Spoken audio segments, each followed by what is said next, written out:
আজকে রান্না করব আমি কচু দিয়ে চিংড়ি মাছ।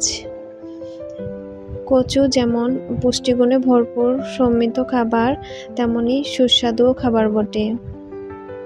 আর এই কচুর সাথে যদি চিংড়ি মাছ থাকে তাহলে তো কথাই নেই, খাবারটা যেন আরও সুস্বাদু হয়ে ওঠে।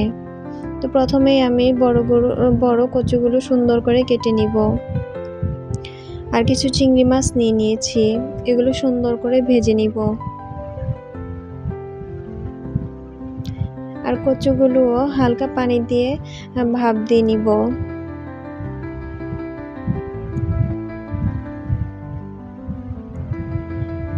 আর এদিকে আমি শুকনো মরিচ, কাঁচা মরিচ, পেঁয়াজ, রসুন সবগুলো কেটে নিয়েছি। আর এই সবগুলো উপকরণ ভালো করে কড়াইতে তেলে ভেজে নিব। তেলে সুন্দর করে ভাজা হয়ে গেলে আমি হালকা পানি দিয়ে দিব। পানি দিয়ে হলুদ, মরিচ, ধনিয়া, জিরা, আদা রসুন বাটা সব ধরনের মশলা দিয়ে ভালো করে কষিয়ে নিব।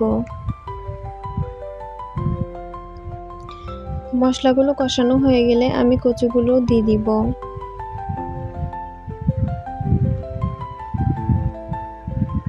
এবার চিংড়ি মাছগুলো দিয়ে দিব। একটু নাড়াচাড়া করে সুন্দর করে ঢেকে রান্না করে নিব। আর এই বড় কচুগুলো এভাবে ভেজে রান্না করলে কিন্তু খেতে অনেক ভালো লাগে। এভাবে আপনারাও রান্না করে খেয়ে দেখতে পারেন।